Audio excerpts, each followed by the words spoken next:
Setiba saja, kobaran api membara di seisi ruang inap lantai 2, gedung asrama santri sekolah.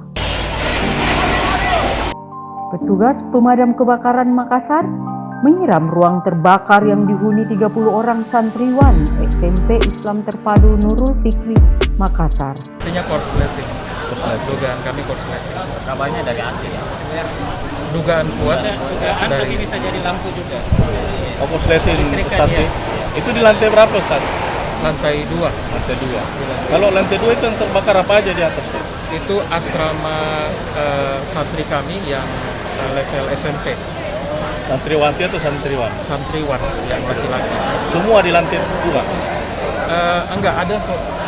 Ada juga di lantai 1, cuma sebagian di sini di lantai 2. Oh, asrama memang. Iya, asrama Santriwan. Santriwan, iya.